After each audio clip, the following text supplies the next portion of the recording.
जय हिंद दोस्तों, मैं कन्हैया कुमार एक बार फिर से आपका जीके प्लान पे स्वागत करता हूं। और देखिए कि ये इम्तिहान आईएएस का ये सेकेंड फुल लेंथ टेस्ट है। तो अब हम लोग फुल लेंथ टेस्ट ही देखेंगे लोग एग्जाम तक। तो ये बहुत ज़्यादा महत्वपूर्ण है।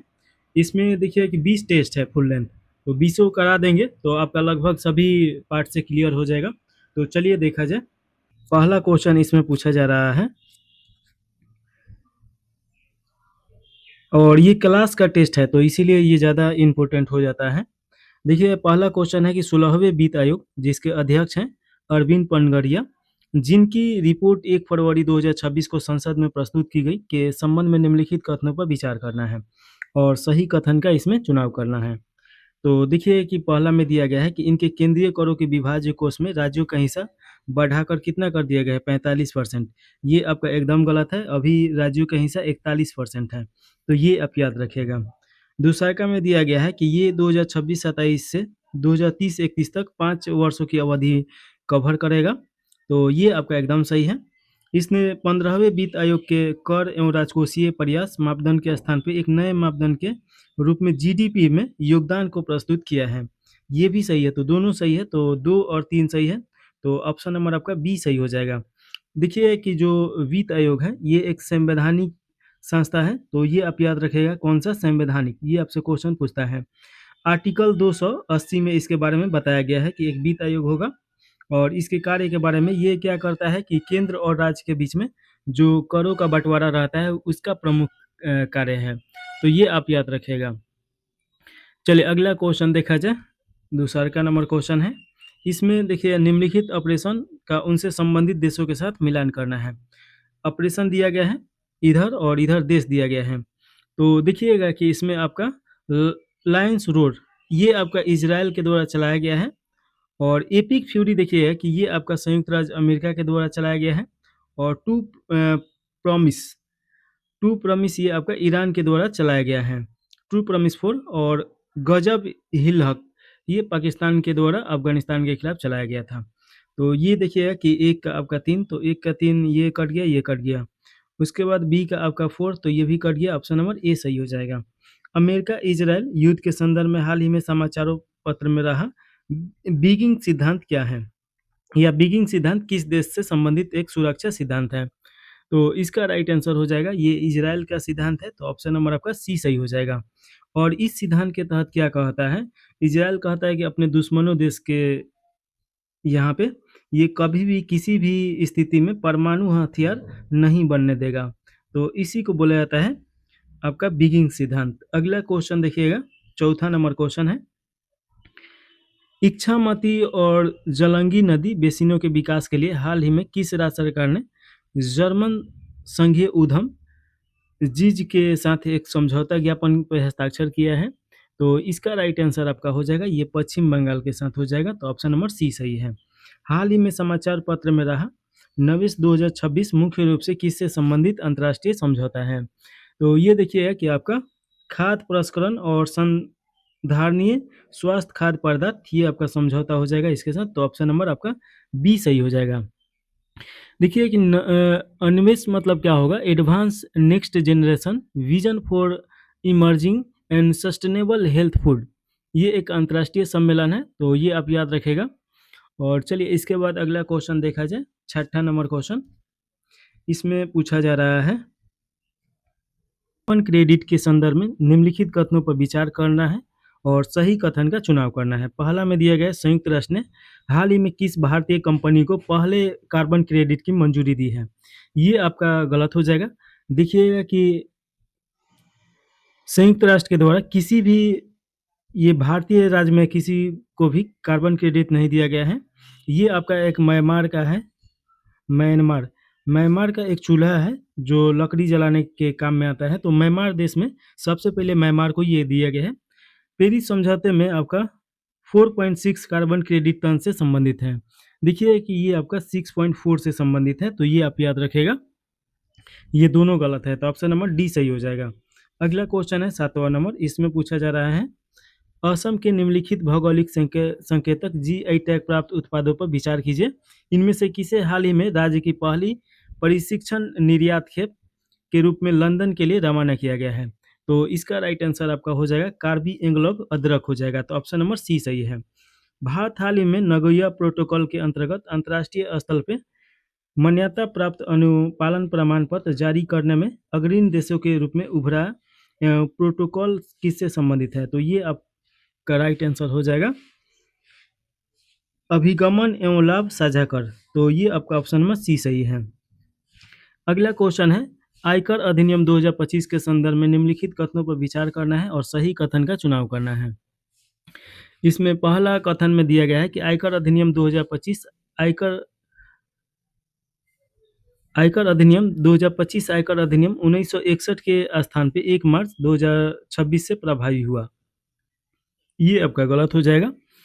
देखिए कि आयकर अधिनियम 2025 1 अप्रैल 2026 से प्रभावी हुआ है, 1 मार्च से नहीं। तो ये आपका गलत है। वित्तीय वर्ष निर्धारण वर्ष की आवश्यकताओं को एकीकृत कर वर्ष टैक्स में मिला दिया गया है। ये आपका सही है। पारंपरिक फॉर्म में 16 के स्थान पे अब 130 प्रस्तुत किया गया है। ये भी आपका सही है, दोनों सही है, 2 और 3। तो ऑप्शन नंबर बी सही हो जाएगा। अगला क्वेश्चन है 10 नंबर।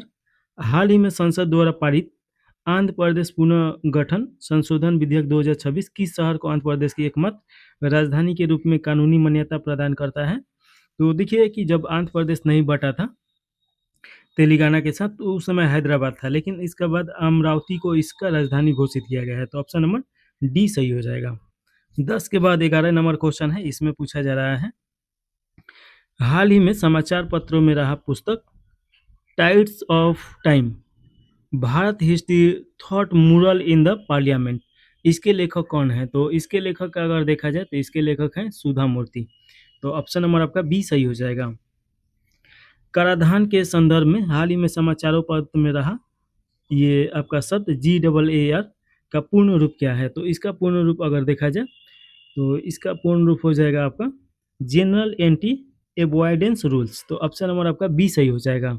समान कर अपचयन रोधी नियम ये आपका 1 अप्रैल 2017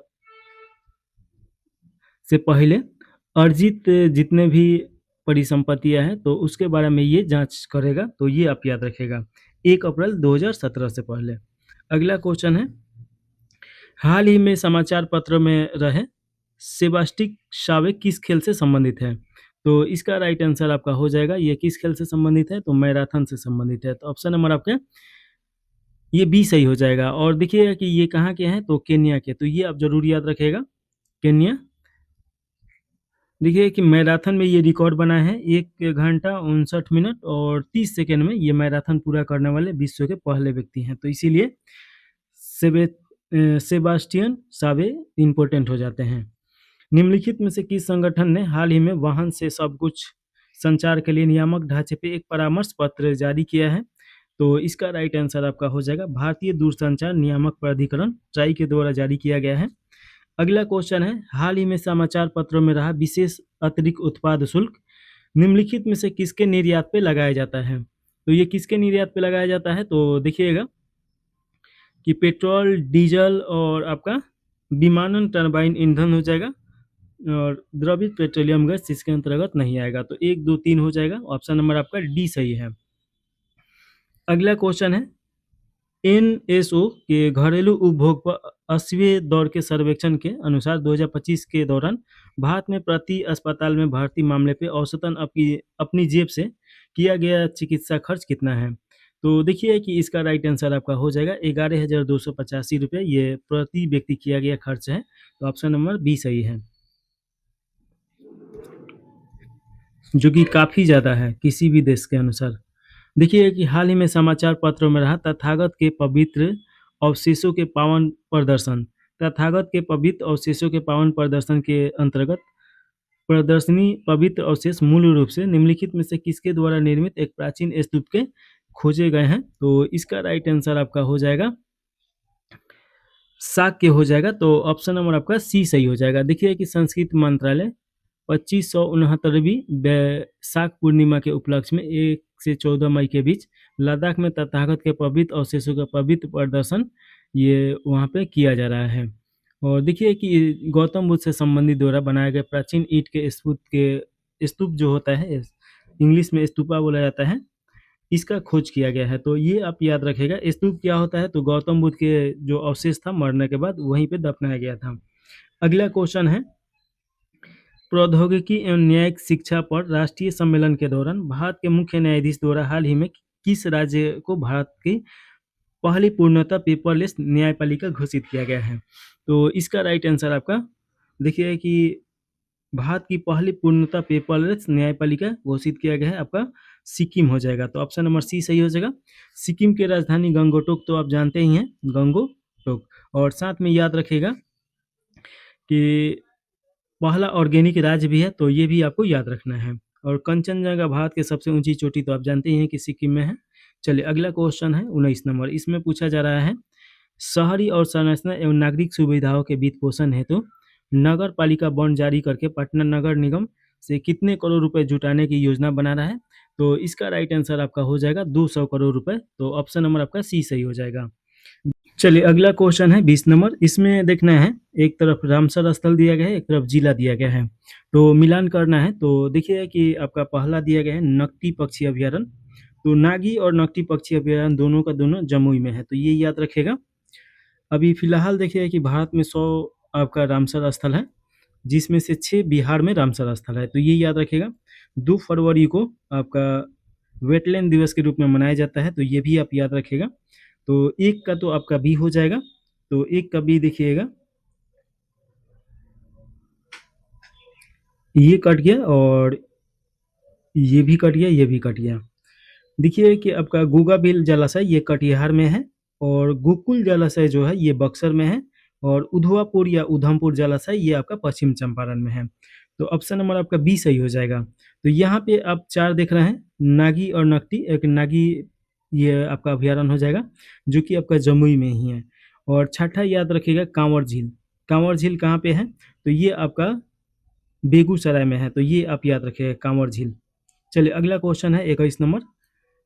बिहार ने India AI conference and expo 2026 में अपनी किन नीतियों को प्रदर्शन किया है या प्रदर्शित किया है? तो इसका राइट आंसर देखिएगा कि आपका कौन सा नीति हो जाएगा।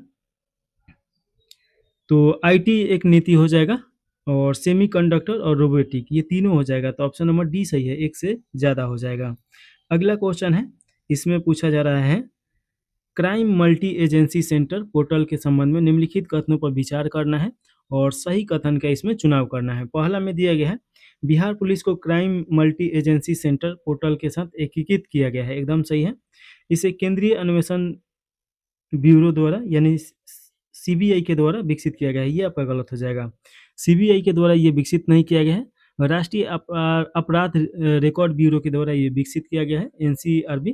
तो ये गलत हो गया। यह गंभीर अपराध, हाई अलर्ट मामले, एफआईआर विवरण, गिरफ्तारियों और आपराधिक गतिविधियों से संबंधित त्वरित संचार को सुगम बनाता है, एकदम सही है। तो 1 और 3 सही है, तो ऑप्शन नंबर आपका सी सही हो जाएगा।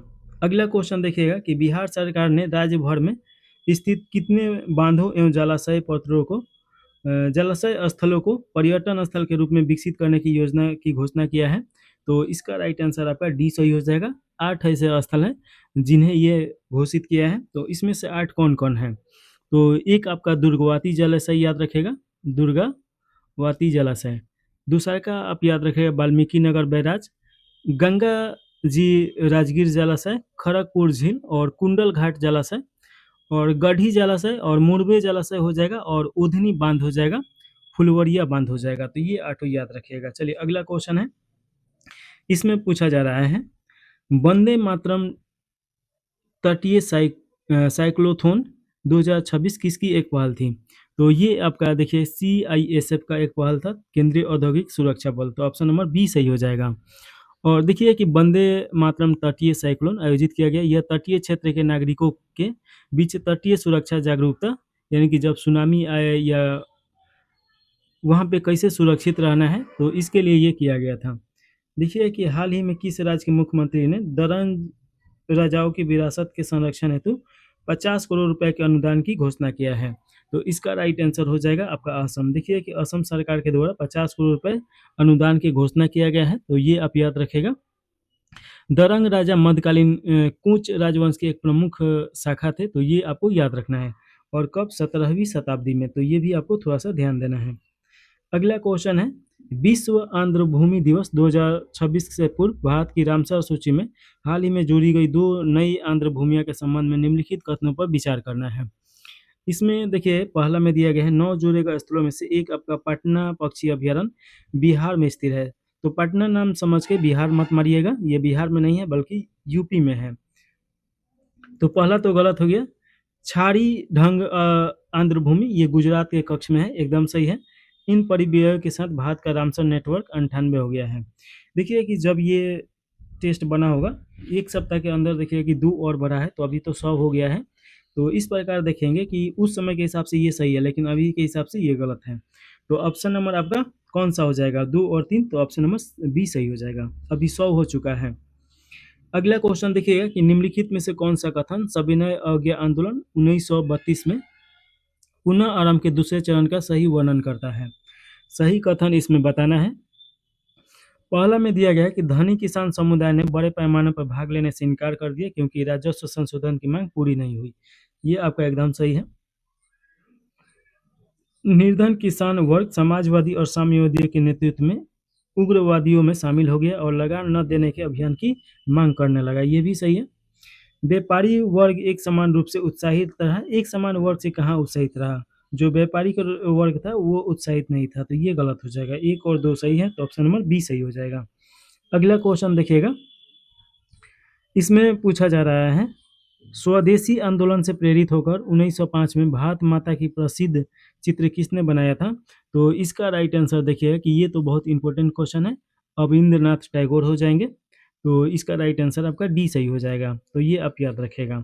रविन्द्रनाथ टैगोर से याद रखेगा कि 1904 में इन्हें नोबेल पुरस्कार मिला है। किसके लिए? तो शांति के लिए, और गीतांजलि के लिए मिला है, गीतांजलि के लिए। तो ये क्वेश्चन आपसे पूछता है। साथ में याद रखेगा रविन्द्रनाथ टैगोर से कि इनके द्वारा 2 देशों के लिए राष्ट्रीय गान लिखाया गया है। भारत का तो आप जन गण मन जानते ही हैं, दूसरा का अमर बांग्ला भालो আছে, ये बांग्लादेश का भी लिखा गया है। तो ये आप जरूर याद रखिएगा। तो इसका राइट आंसर आपका डी सही हो जाएगा। अगला क्वेश्चन है, मद्रास से the folklore of the southern India. तो ये आपका फोल्कलोर ऑफ सॉर्दर्न इंडिया शीर्षक से तमिल लोक काव्य के 4 खंडों के संग्रह को किसने प्रकाशित किया? तो इसका राइट आंसर हो जाएगा नटेश शास्त्री हो जाएंगे। तो ऑप्शन नंबर आपका सी सही हो जाएगा। अगला क्वेश्चन है, बंगाल विभाजन आंदोलन 1905 के दौरान डिजाइन किए गए स्वदेशी आंदोलन के ध्वज के संबंध में निम्नलिखित पर विचार करना है। तो इसमें देखिएगा पहला में दिया गया है कि यह लाल हरे और पीले रंग का एक तिरंगा था, एकदम सही है। इसमें ब्रिटिश भारत के 8 प्रांतों का प्रतिनिधित्व कर 8 कमल लगाए गए थे, ये भी सही है। इसमें हिंदू और मुसलमानों का प्रतिनिधित्व करने वाला अर्धचंद्र लगाया गया था, ये भी सही है। तीनों सही है, 1 2 3, तो ऑप्शन नंबर आपका सी सही हो जाएगा। अगला क्वेश्चन है 31 के बाद 31 नंबर क्वेश्चन है, निम्नलिखित घटनाओं को सही कालक्रम में व्यवस्थित करना है। तो पहले तो सबका डेट देख लिया जाए। डांडी मार्च कब हुआ था? तो ये आपका 12 मार्च 1930 से ये शुरू हुआ था और 6 अप्रैल को पहुंच के ये दांडी में महात्मा गांधी के द्वारा पहुंच के वहाँ पे नमक कानून तोड़ा जाता है।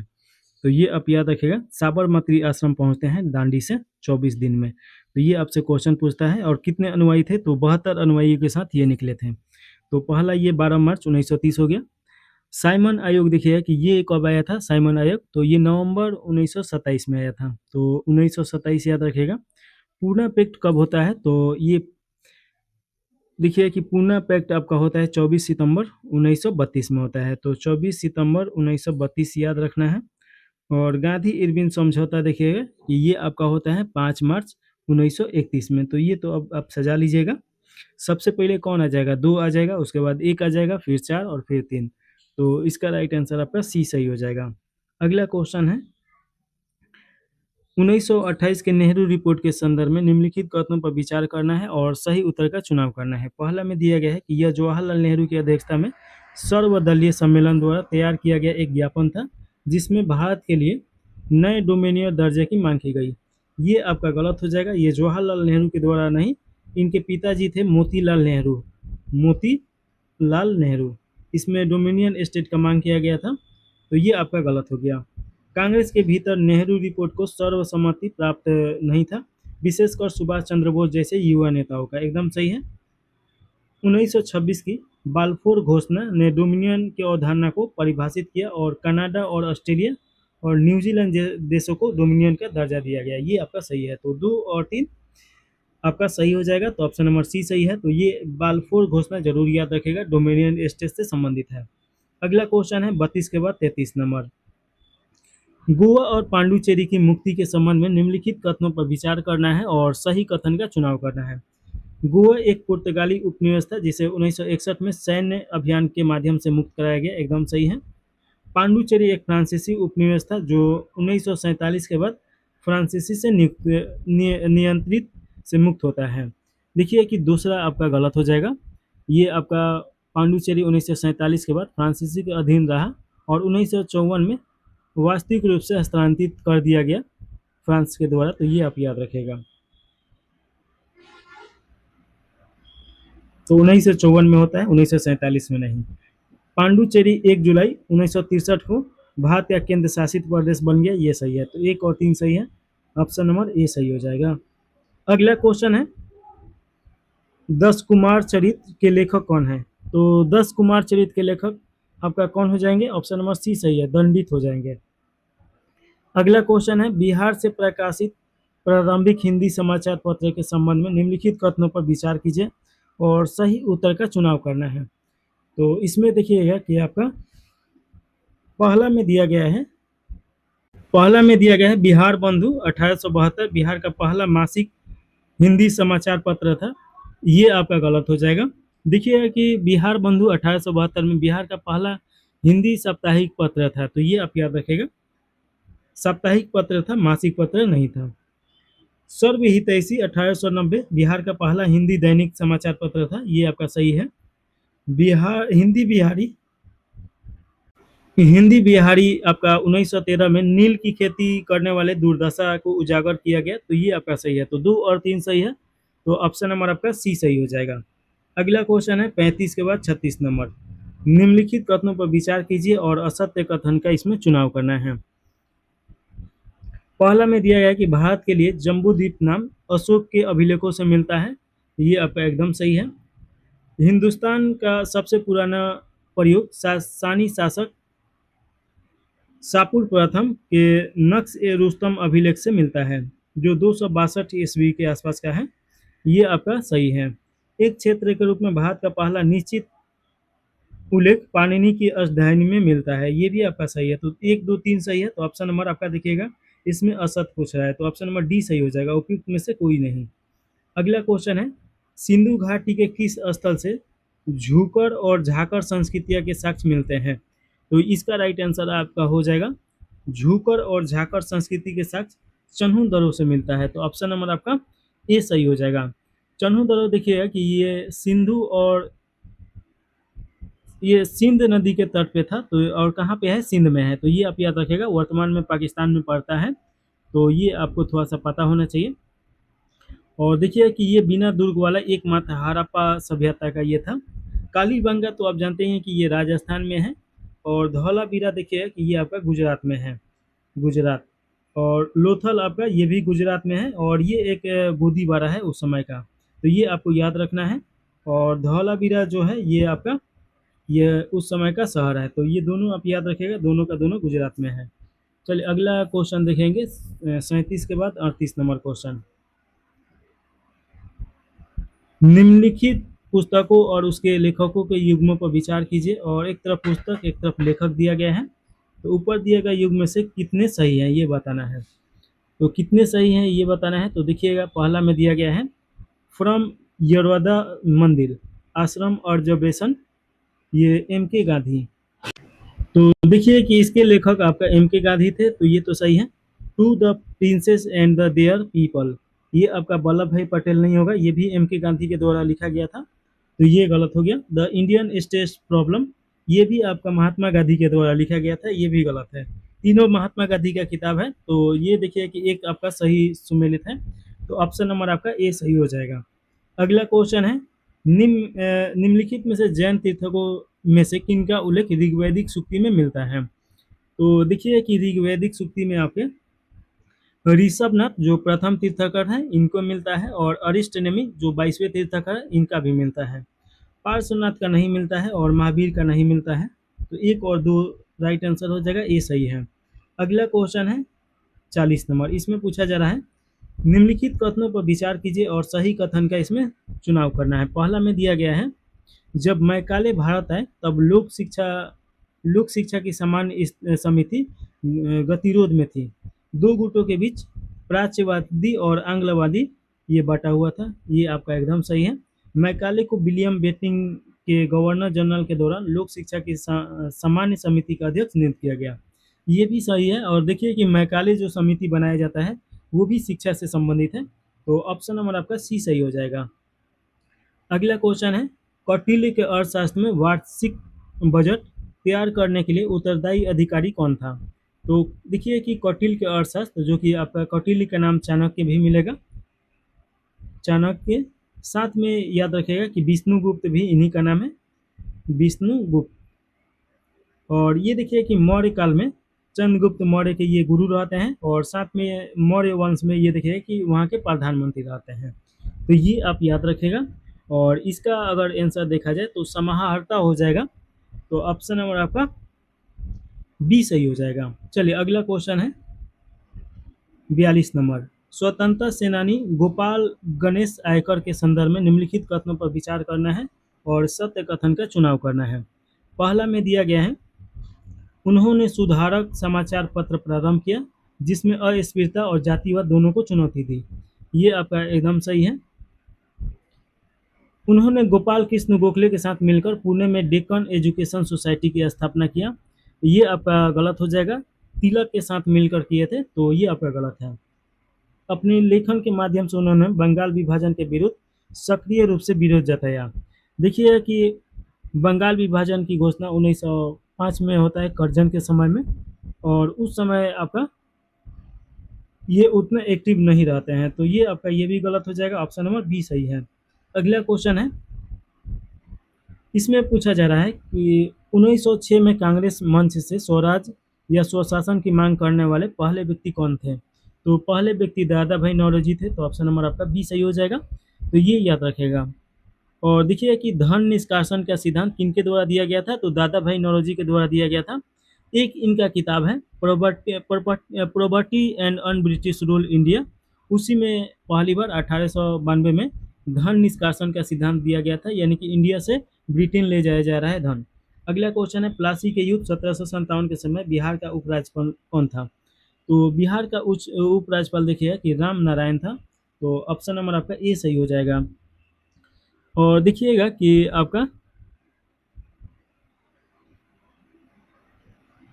प्लासी के युद्ध के समय राजा रामनारायण बिहार के उपराज्यपाल थे, और अलीवर्दी ने 1749, ये डेट याद रखेगा, पूर्णिया अपने दामाद अहमद को जागीर के रूप में दे दिया था। प्लासी के युद्ध में बंगाल एवं बिहार ब्रिटिश विजय का मार्ग प्रस्तुत किया, और यहीं पे आपका युद्ध का एक बीज बोया जाता है। तो ये आप याद रखेगा। हालांकि 1857 का जो ये होता है इसमें सिराजुद्दौला हार जाता है, तो ये भी आपको याद रखना है।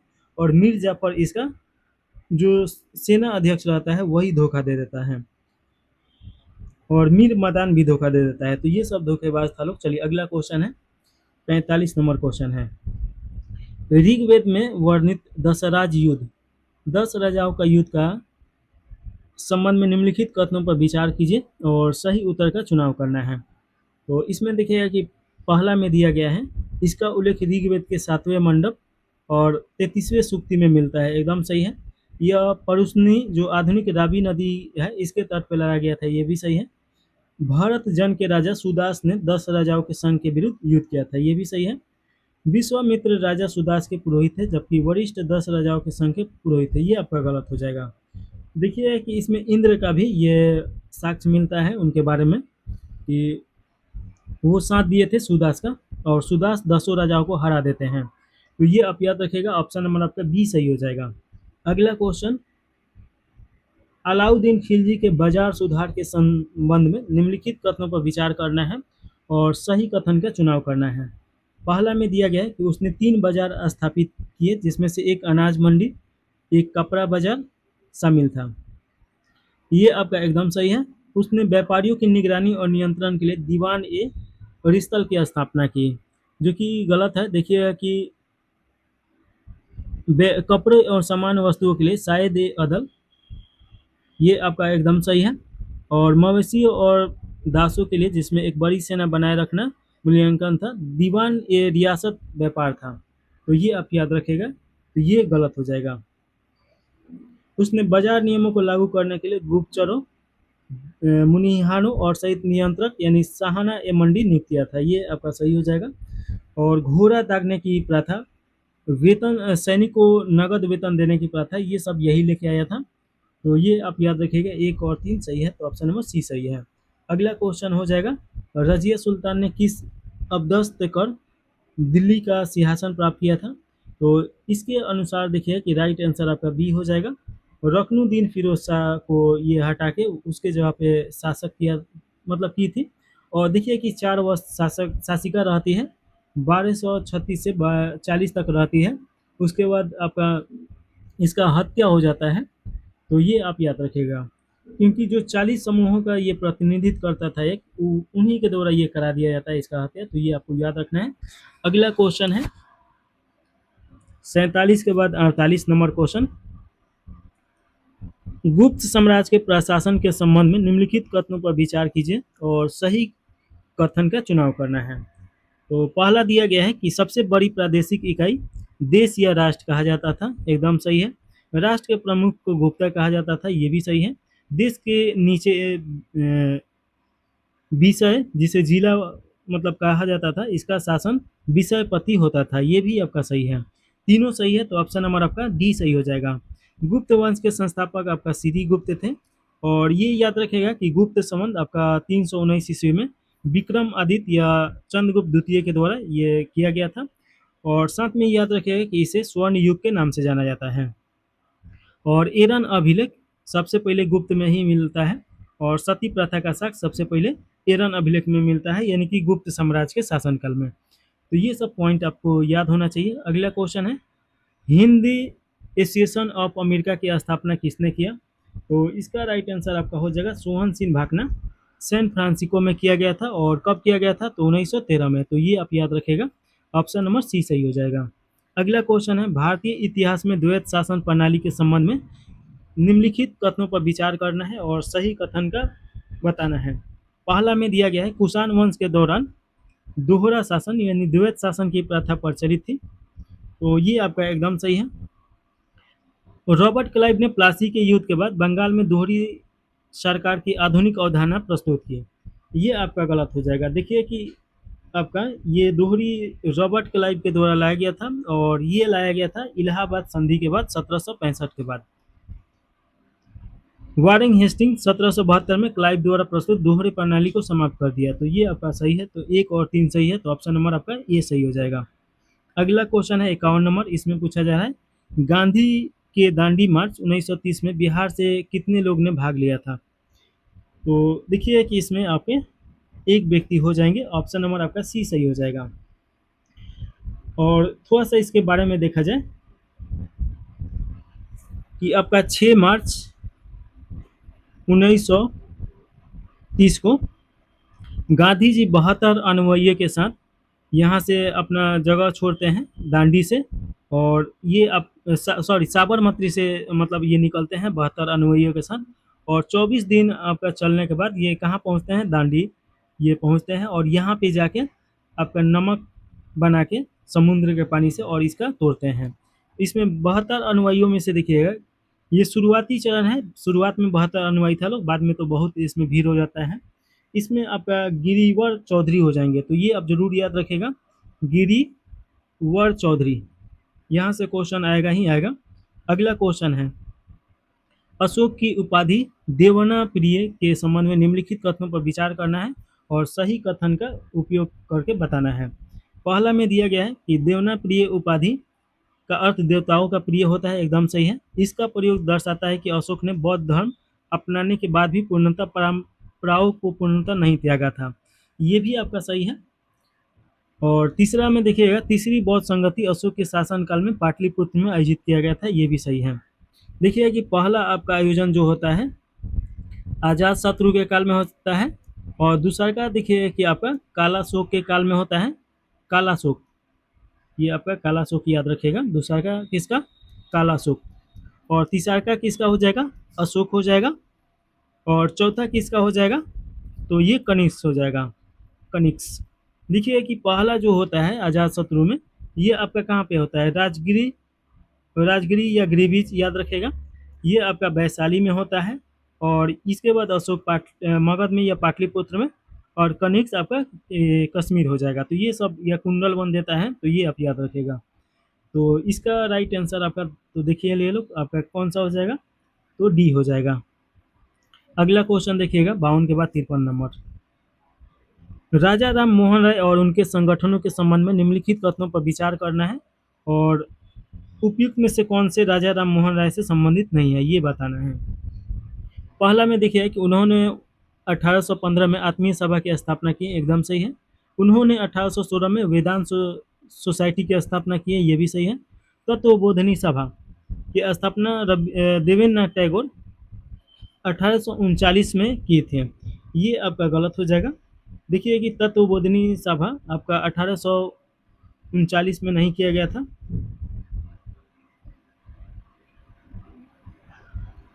अच्छा एक मिनट, देखिए तत्वबोधिनी सभा का स्थापना देवेंद्रनाथ टैगोर तो करते हैं, अब डेट पे थोड़ा सा ये है, 1839 ही होना चाहिए।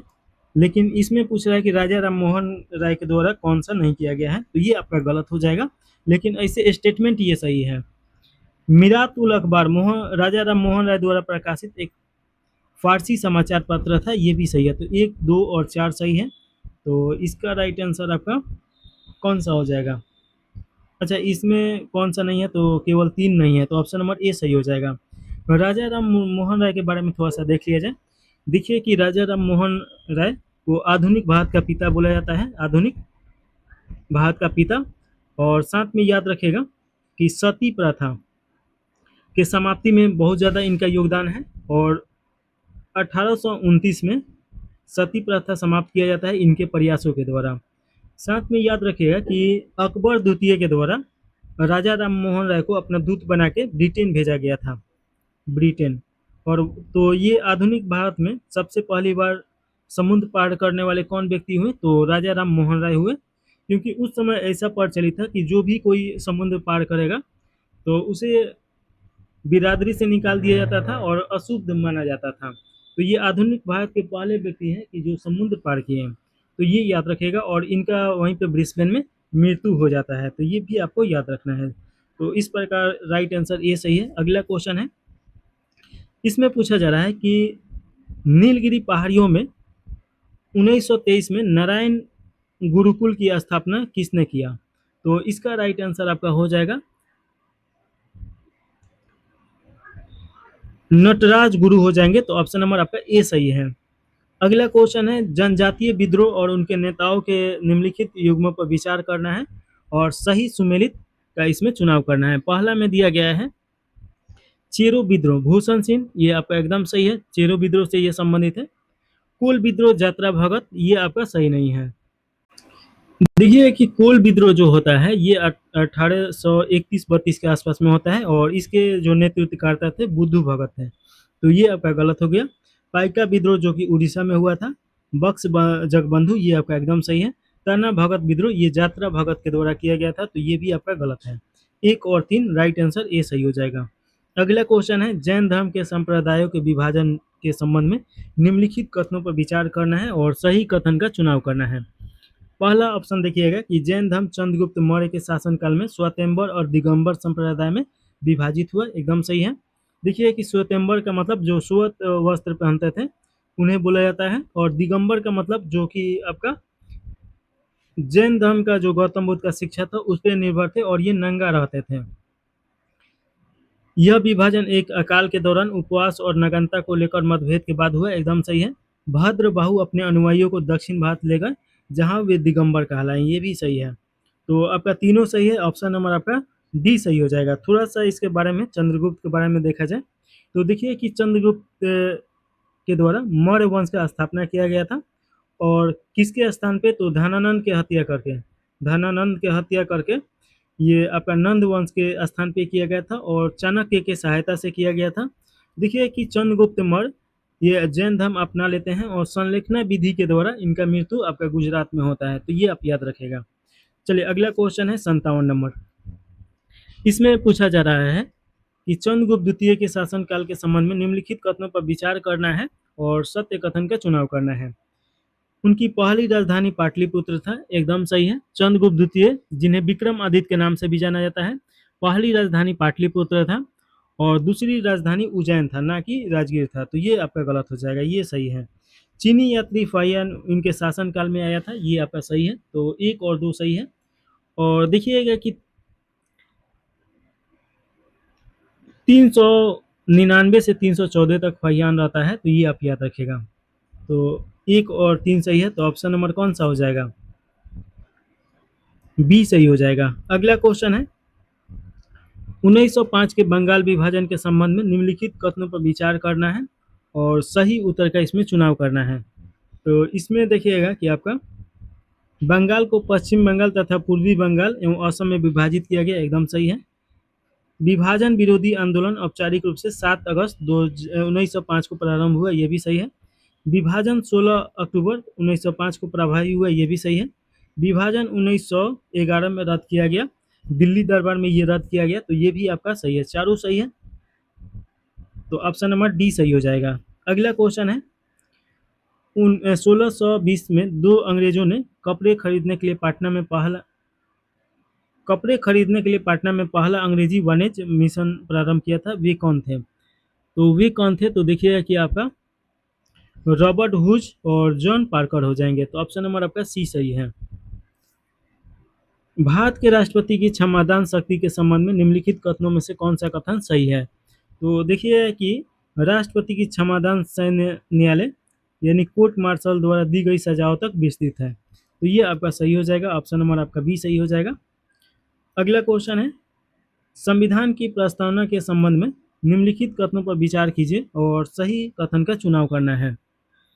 पहला में दिया गया है प्रस्तावना भारत के एक संप्रभु सामाजिक पंथ निरपेक्ष लोकतांत्रिक गणराज्य के रूप में वर्णित करती है, एकदम सही है।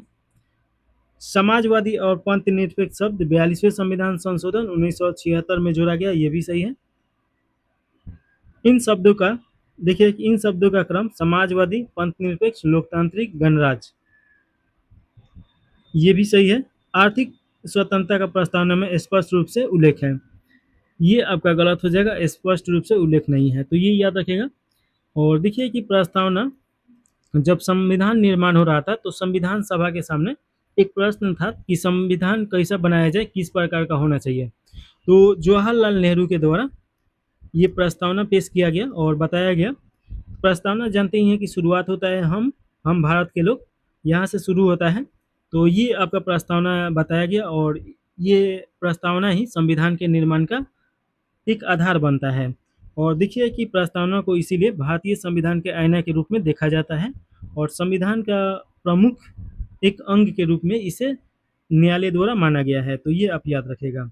तो ऑप्शन नंबर आपका 1, 2, 3 हो जाएगा, तो ऑप्शन नंबर बी सही है। अगला क्वेश्चन है परिसीमन आयोग के संदर्भ में निम्नलिखित कथनों पर विचार करना है और सही कथन का चुनाव करना है। पहला में देखिएगा परिसीमन आयोग के आदेशों को किसी न्यायालय में चुनौती नहीं दी जा सकती है, एकदम सही है। जब परिसीमन आयोग के आदेश लोकसभा या राज्यसभा विधानसभा के समक्ष रखे जाते हैं तब वे आदेशों में कोई संशोधन नहीं कर सकते हैं, देखिए कि ये भी आपका सही है। परिसीमन आयोग क्या करता है, तो आर्टिकल 1 से लेकर 3 में प्रयोग करता है और भारतीय जो क्षेत्र है उसमें बदलाव कर सकता है, तो उससे संबंधित है, तो ये आपका ऑप्शन नंबर सी सही हो जाएगा। अगला क्वेश्चन है 62 के बाद 63 नंबर क्वेश्चन। इसमें पूछा जा रहा है बिहार की पंचायती राज प्रणाली के संबंध में निम्नलिखित कथनों पर विचार कीजिए और सही उत्तर का चुनाव करना है। पहला में दिया गया बिहार त्रिस्तरीय पंचायती राज प्रणाली का अनुसरण करता है, एकदम सही है। देखिए कि सरपंच यानी ग्राम कचहरी के लिए चुनाव मतदाताओं द्वारा प्रत्यक्ष रूप से किया जाता है, ये भी सही है। प्रखंड स्तर पर पंचायत समिति के प्रमुख का चुनाव अप्रत्यक्ष रूप से किया जाता है, 1, 2, 3 आपका सही हो जाएगा, ऑप्शन नंबर डी सही है। अगला क्वेश्चन है भारत के राष्ट्रपति की शक्तियों के संबंध में निम्नलिखित कथनों पर विचार करना है और सही उत्तर का चुनाव करना है। पहला में दिया गया है, राष्ट्रपति संसद द्वारा पारित किसी विधेयक को पुनः विचार हेतु एक बार वापस भेज सकते हैं। ये सही है। जब वो वापस भेजते हैं विधेयक को तो संसद बिना परिवर्तन के पारित कर देती है और तब राष्ट्रपति को अनुमति देना ही पड़ता है। ये भी आपका सही है। राष्ट्रपति किसी भी राज्य विधानसभा के विधेयक को संसद के विचाराधीन आरक्षित कर सकते हैं। ये राष्ट्रपति के द्वारा नहीं किया जा सकता है, राज्यपाल के द्वारा किया जाता है। तो ये आप याद रखेगा। तो आपका 1 और 2 सही है, ऑप्शन नंबर ए सही हो जाएगा। अगला क्वेश्चन है, प्रस्तावना में स्वतंत्रता के उल्लेख के संबंध में निम्नलिखित कथनों पर विचार करना है और सही उत्तर का चुनाव करना है। प्रस्तावना विचार, अभिव्यक्ति, विश्वास, धर्म और उपासना की स्वतंत्रता की गारंटी देता है। एकदम सही है। आर्थिक स्वतंत्रता प्रस्तावना में गारंटीकृत स्वतंत्रता में से एक है। ये आपका गलत हो जाएगा। प्रस्तावना में उल्लेख स्वतंत्रता भाग 3 के मूल अधिकारों के माध्यम से सुनिश्चित की जाती है। ये आपका सही है। 1 और 3 सही है, ऑप्शन नंबर बी सही हो जाएगा। अगला क्वेश्चन है, भारत के संविधान के अनुच्छेद 200 के तहत राज्यपाल के बारे में निम्नलिखित कथनों में से सही का उपयोग करना है। तो देखिए, पहला में दिया गया, विधेयक पर अपनी सहमति दे सकते हैं, विधेयक पर अपनी सहमति रोक सकते हैं, विधेयक जो कि धन विधेयक भी शामिल है, पुनः विचार के लिए विधानमंडल ये लौटा नहीं सकते हैं धन विधेयक, तो ये गलत हो जाएगा। विधेयक को राष्ट्रपति के विचाराधीन आरक्षित रख सकते हैं। ये आपका सही हो जाएगा। 1, 2 और 4 सही है, ऑप्शन नंबर डी सही हो जाएगा। अनुच्छेद और उनके विषय में युग्मों पर विचार करना है और सही युग्म का इसमें चुनाव करना है। पहला में देखिए कि दिया गया है, अनुच्छेद 265 विधि के प्राधिकरण के बिना कर नहीं लगाया जाएगा। ये सही है। अनुच्छेद 263 अंतर राज्य परिषद से संबंधित प्रावधान है। ये भी सही है। अनुच्छेद 275 संघ से कुछ राज्यों को अनुदान। ये भी सही है। अनुच्छेद 200 राज्यपाल द्वारा विधेयक को अनुमति। ये भी सही है। चारों सही है, तो ऑप्शन नंबर डी सही हो जाएगा। अगला क्वेश्चन है, लोकसभा में आचार समिति के बारे में निम्नलिखित में से कौन सा कथन सही है। तो ये आपका नीचे दिए गए कोड का उपयोग करके उत्तर चुनना है। तो इसमें आप देखिएगा कि पहला में दिया गया है, शुरू में एक तदर्थ समिति थी। ये आपका सही है। और दूसरा का में दिया है, लोकसभा के किसी सदस्य के अनैतिक आचार से संबंधित शिकायत केवल लोकसभा का कोई सदस्य ही कर सकता है। ये देखिए कि कोई भी, यहाँ तक कि कोई व्यक्ति भी कर सकता है, तो ये आपका गलत है। यह समिति किसी ऐसे मामले को नहीं उठा सकती है जो विचाराधीन है। ये आपका सही है। तो 1 और 3 सही हो जाएगा, ऑप्शन नंबर सी सही है। अगला क्वेश्चन है, निम्नलिखित कथनों पर विचार कीजिए और उपयुक्त में से केशवानंद भारती बनाम केरल राज्य विवाद के द्वारा विकसित मूल ढांचे के भाग के रूप में ये बताना है। तो इसमें देखिएगा कि राष्ट्र की एकता और अखंडता, ये इसमें एकदम सही है। शक्तियों का पृथकीकरण केंद्र और राज्यों के बीच में, ये भी इसमें स्पष्ट किया गया। संविधान का संघीय व्यवस्था, ये भी स्पष्ट किया गया। और न्यायिक समीक्षा, ये भी 1, 4 और ये चारों सही है, तो ऑप्शन नंबर डी सही हो जाएगा। अगला क्वेश्चन हो जाएगा, बिहार का शराबबंदी कानून संविधान के किस अनुच्छेद में निहित सिद्धांत पर आधारित है। तो इसका राइट आंसर देखिए कि अनुच्छेद 47 हो जाएगा, ऑप्शन नंबर बी सही है।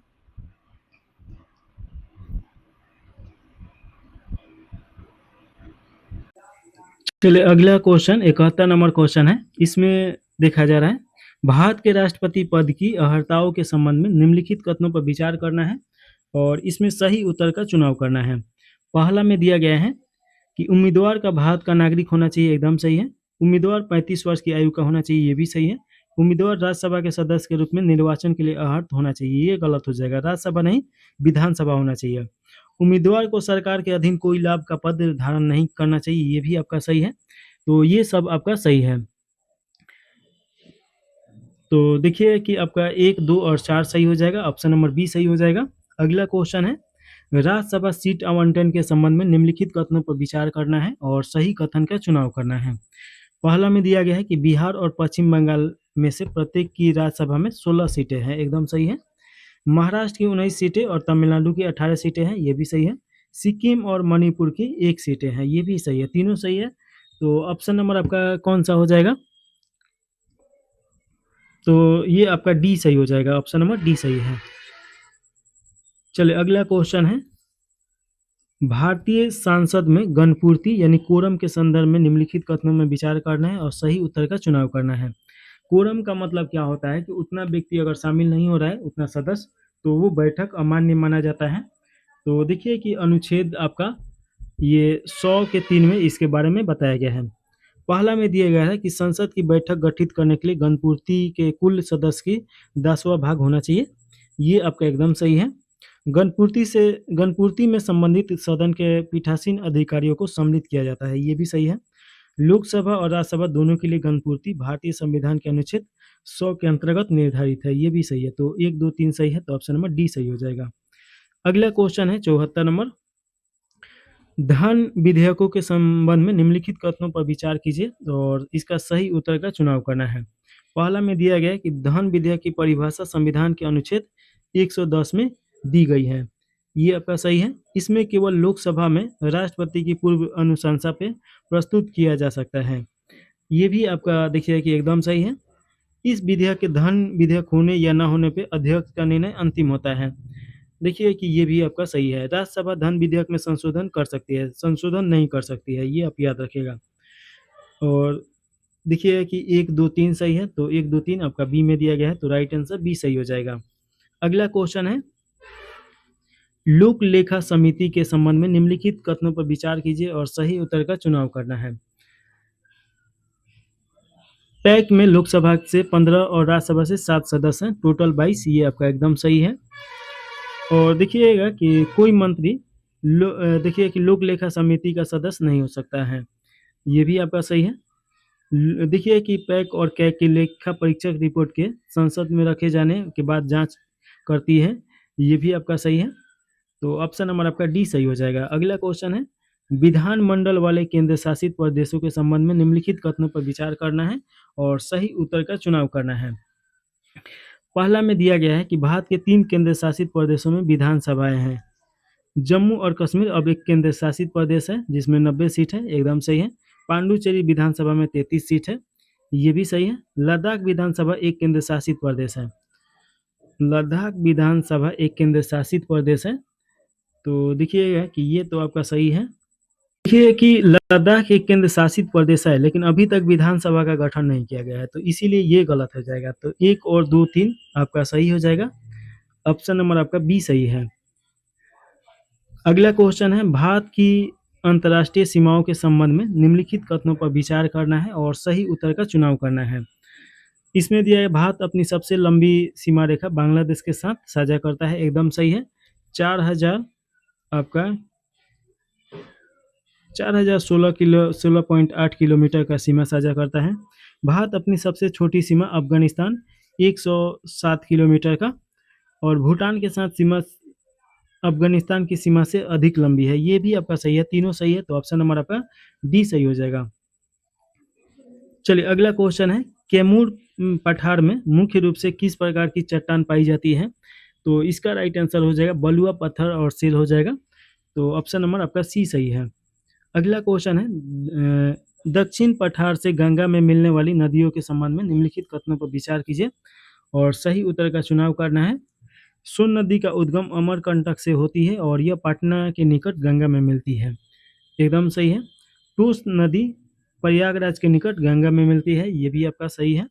दामोदर नदी प्रणाली की बाएं तट की एक सहायक नदी है। देखिए कि दामोदर हुगली नदी की एक प्रमुख सहायक नदी है, ना कि गंगा नदी की, तो इसलिए ये गलत हो जाएगा। तो ऑप्शन नंबर 1 और 2 सही है, तो ऑप्शन नंबर बी सही हो जाएगा। गंगा की सबसे बड़ी सहायक नदी आपका जमुना नदी है, तो ये आप याद रखिएगा। चलिए 79 नंबर के बाद 80 नंबर क्वेश्चन है, इसमें पूछा जा रहा है पछाब यानी सिरस बादल पृथ्वी की सतह से कितनी ऊंचाई पे बनते हैं, तो इसका राइट आंसर हो जाएगा 8000 से 12000 के ऊंचाई पे ये बनता है, तो ऑप्शन नंबर आपका सी सही हो जाएगा। देखिए पछाब मेघ जो है बर्फ के क्रिस्टलों से बने पतले श्वेत और परतदार मेघ होते हैं और देखिए कि आपका प्राय मौसम में परिवर्तन का संकेत देते हैं। मेघों की ऊंचाई के अनुसार वर्गीकृत अगर किया जाए तो सीरस जो सबसे ऊंचा होगा, उसके बाद अल्टोरस उसके बीच में होगा, उसके बाद गरज मेघ उसके नीचे होगा, तो ये आप थोड़ा सा याद रखिएगा। इसके बारे में डिटेल में एनसीईआरटी में हम आपको पढ़ाए हैं, तो वहाँ आप देख सकते हैं। कौन सा एशियाई जल निकाय अंतर्राष्ट्रीय तिथि रेखा के समानांतर स्थिर है, तो इसका राइट आंसर आपका हो जाएगा बेरिंग जल संधि हो जाएगा। तो ऑप्शन नंबर आपका बी सही है। बेरिंग जल संधि रूस के चुक्सी प्रायद्वीप एवं अलास्का के बीच 180 डिग्री आपका अंतर्राष्ट्रीय तिथि रेखा के पास में पड़ता है, तो ये याद रखिएगा। अगला क्वेश्चन है, कैमूर पठार की कगार एस्कार्पमेंट आकृति किससे संबंधित है? तो इसका राइट आंसर हो जाएगा भ्रंसल और अपर्दन हो जाएगा। तो ऑप्शन नंबर बी सही है। देखिए कि कैमूर जो पठार है विंध्याचल श्रेणी का पूर्वी भाग बनाते हुए ये कगारों अर्थात खाड़ी कगार जैसी ढलानों से युक्ति है, यानी पथरीला टाइप का ऊंचा और टूटा फूटा ये अपर्दनीय है, तो ये आप याद रखिएगा। अगला क्वेश्चन है, अभिसारी प्लेट सीमाओं के संबंध में निम्नलिखित कथनों पर विचार करना है और सही कथन का चुनाव करना है। महासागरीय अभिसरण से द्वीप चाप बन सकते हैं, ये आपका एकदम सही है। महासागरीय महाद्वीपीय अभिसरण से ज्वालामुखी पर्वत का संकलांगन बन सकता है, ये भी आपका सही है। महाद्वीपीय महासागरीय अभिसरण से कभी भूकंप नहीं आता है, भूकंप आता है इसे महासागरीय भूकंप के नाम से जाना जाता है या प्लेट विवर्तनिक सिद्धांत से जोड़ा जाता है, तो ये आपका गलत हो जाएगा। तो ऑप्शन नंबर कौन सा हो जाएगा? ए सही हो जाएगा, 1 और 2 सही है। अगला क्वेश्चन है, भारत के दलहनों के संबंध में निम्नलिखित कथनों पर विचार कीजिए और सही उत्तर का चुनाव करना है। पहला में दिया गया है कि भारत विश्व में दलहन का सबसे बड़ा उत्पादक होने के साथ साथ उपभोक्ता भी है, एकदम सही है। प्रोटीन का सबसे ज़्यादा स्रोत यहीं से भारत के लोग लेते हैं लोग। दलहनों को कम नमी की आवश्यकता होती है और ये शुष्क परिस्थितियों में जीवित रह सकता है, ये भी आपका सही है। सभी दलहन फसलें वायु से नाइट्रोजन का स्थिरीकरण करते हैं और मृदा उर्वरता को पुनः स्थापित करते हैं। सभी दलहन तो नहीं, लेकिन ज़्यादातर दलहन में देखिएगा ये जैसे कि मूंग का या अरहर का पौधा उखाड़िएगा तो उन लोगों का जो जड़ होता है, तो जड़ में देखिएगा कि यहाँ पे गांठ होता है, वही नाइट्रोजन स्थिरीकरण करता है लोग, तो ये आपका गलत हो जाएगा। तो 1 और 2 सही है, तो ऑप्शन नंबर ए सही हो जाएगा। अगला क्वेश्चन है, भारत में लेटराइट मुद्राओं के संबंध में निम्नलिखित कथनों पर विचार करना है। पहला में दिया गया है, लेटराइट मुद्राएं भारी वर्षा द्वारा तीव्र निक्षालन के कारण बनते हैं, एकदम सही है। इसमें नाइट्रोजन, फास्फोरस और कैल्शियम की कमी होता है, ये भी आपका सही है। और देखिएगा ये चाय, कॉफ़ी और काजू और रबर उगाए जाने के लिए उपयुक्त होते हैं, ये आपका एकदम सही हो जाएगा। और ज़्यादातर देखिए कि तमिलनाडु में ये मिट्टी मिलता है, तो ये याद रखिएगा। तो ऑप्शन नंबर डी सही हो जाएगा। अगला क्वेश्चन है, भारत की राष्ट्रीय वन नीति के संबंध में निम्नलिखित कथनों पर विचार करना है और सही कथन का चुनाव करना है। पहला में दिया गया है कि इस नीति का लक्ष्य भारत के कुल भौगोलिक क्षेत्र का 33.3% भाग को वन आवरण के अंतर्गत लाना है, एकदम सही है। मैदानी क्षेत्रों के लिए ये 25% वन आवरण है, एकदम सही है। पहाड़ी और पर्वतीय क्षेत्र के लिए 60% वन आवरण है, ये भी सही है। 1, 2, 3 आपका सही हो जाएगा, ऑप्शन नंबर डी सही है। अगला क्वेश्चन है, प्रकाश के सिद्धांत के संबंध में निम्नलिखित कथनों पर विचार करना है और सही उत्तर का चुनाव करना है। प्रकाश तरंग सिद्धांत सर्वप्रथम ह्यूजेंस ने प्रस्तावित किया था, एकदम सही है। प्रकाश का कण या कणिका सिद्धांत न्यूटन ने दिया था, ये भी सही है। प्रकाश की गति का पहली बार मापन रोमर में किया गया था, रोमर ने किया था, इसीलिए रोमर उसका नाम ही रख दिया गया। जो प्रकाश मापता है, तो प्रकाश किसमें मापा जाता है, तो रोमर में मापा जाता है, तो ये आप याद रखिएगा। थोड़ा सा अगर प्रकाश के बारे में और देखा जाए तो देखिए कि प्रकाश 7 आपका रंगों से मिलकर बनता है, यानी कि प्रकाश को अगर प्रिज्म से गुजारा जाए तो उसमें से 7 रंग निकलेगा, तो ये याद रखिएगा। चलिए आगे क्वेश्चन देखिएगा 88 नंबर। अच्छा, ये तो आपका तीनों सही हो जाएगा, तो ऑप्शन नंबर डी सही है। आयनातो के संबंध में निम्नलिखित कथनों पर विचार करना है, इसमें सही उत्तर का चुनाव करना है। तो देखिए पहला में दिया गया है, उत्तरी गोलार्ध में ग्रीष्म अयनान के दौरान सूर्य कर्क रेखा के ठीक ऊपर होता है, ये आपका एकदम सही है। शीत अयनान लगभग 22 दिसंबर को होता है, ये भी आपका सही है। शीत अयनान के दौरान उत्तरी गोलार्ध में दिन लंबे होते हैं, उत्तरी गोलार्ध में दिन छोटा होगा, दिसंबर के दिन में देखिएगा कि दिन छोटा होता है। दक्षिण गोलार्ध में आप देखिएगा कि दिन बड़ा होता है। ये आपका पृथ्वी है, यहाँ से भूमध्य रेखा है, ये आपका उत्तरी गोलार्ध हो जाएगा, ये आपका दक्षिणी गोलार्ध हो जाएगा। तो देखिए कि दक्षिणी गोलार्ध में इसमें दिन बड़ा होता है और उत्तरी गोलार्ध में छोटा होता है। और जब देखिए कि यही आपका 21 जून का समय आएगा तो उस समय उत्तर गोलार्ध में दिन बड़ा होगा, दक्षिण गोलार्ध में दिन छोटा होगा। तो इसका राइट आंसर आपका 1, 2 सही है, तो ऑप्शन नंबर ए सही हो जाएगा। अगला क्वेश्चन है, उष्णकटिबंधीय चक्रवातों के संबंध में निम्नलिखित कथनों पर विचार कीजिए और सही उत्तर का इसमें चुनाव कीजिए। पहला में दिया गया है कि उष्णकटिबंधीय चक्रवात 5 डिग्री और 30 डिग्री अक्षांश उत्तर और दक्षिण के बीच बनते हैं, एकदम सही है। ये गोलार्ध में वामावर्त यानी घड़ी की विपरीत दिशा में घूमती है, ये भी आपका सही है। दक्षिणी गोलार्ध में दक्षिणवर्ती घड़िया की दिशा में घूमती है, ये आपका देखिए कि ये भी आपका सही है। तो 1, 2, 3 सही है, ऑप्शन नंबर डी सही हो जाएगा। अगला क्वेश्चन है 90 नंबर, बिहार में गंगा के दक्षिणी तट से सटे गहरे निचले क्षेत्र को क्या कहा जाता है? तो देखिए कि इसे बोला जाता है आपका ताल बोला जाता है, तो ऑप्शन नंबर सी सही हो जाएगा। बिहार के कटिहार जिले की घूघा बिल झील को वर्षा के अतिरिक्त किस नदी से जल प्राप्त होता है? तो इसमें देखिए कि महानंदा नदी अपना जल प्रवाहित करता है, तो ऑप्शन नंबर सी सही हो जाएगा। जनगणना 2011 के अनुसार बिहार में पुरुष और महिला साक्षरता दर के बीच का अंतर लगभग कितना प्रतिशत है? तो इसका राइट आंसर से पहले देख लीजिए। देखिए कि बिहार में जो जनसंख्या है 2011 के अनुसार 61.8% है कुल, और इसमें देखिए कि महिला का जनसंख्या मतलब महिला का साक्षरता दर 51 पॉइंट आपका कितना 5 पॉइंट हो जाएगा, और पुरुष का इसमें देखिएगा 71.2% था। इन दोनों के बीच में अगर घटा दीजिएगा तो आपका इन दोनों के बीच में 19.5 का हो जाएगा लगभग में, तो ऑप्शन नंबर आपका बी सही हो जाएगा। अगला क्वेश्चन देखिएगा, भारत वन स्थिति रिपोर्ट 2023 पर आधारित निम्नलिखित कथनों पर विचार करना है और सही कथन का चुनाव करना है। इसमें देखिए पहला में दिया गया है वृक्ष आवरण के बारे में दिया गया है। इसमें देखिए पहला में भारतीय राज्यों में महाराष्ट्र का वृक्ष आवरण सर्वाधिक है, एकदम सही है। ISFR 2021 की तुलना में छत्तीसगढ़ में वृक्ष आवरण में सर्वाधिक सकारात्मक परिवर्तन दर्शाया गया है, ये आपका देखिए कि सही है। केवल कुछ ही राज्यों में वृक्ष आवरण में वृद्धि की प्रवृत्ति दर्शाई गई है, जो कृषि वानिकी परामर्श में गिरावट देखी गई है, ये गिरावट नहीं देखा गया है। इसमें आपका देखिएगा कि वृद्धि की प्रवृत्ति इसमें देखा गया है, तो ये आपका गलत हो जाएगा। ऑप्शन नंबर 1 और 2 सही है, तो ऑप्शन नंबर ए सही हो जाएगा। देखिए कि सबसे ज़्यादा आपका वृक्ष कहाँ पे है, तो MP में है, उसके बाद आपका अरुणाचल प्रदेश हो जाएगा। प्रतिशत के हिसाब से मिजोरम पहला स्थान पे आता है, तो ये भी याद रखिएगा।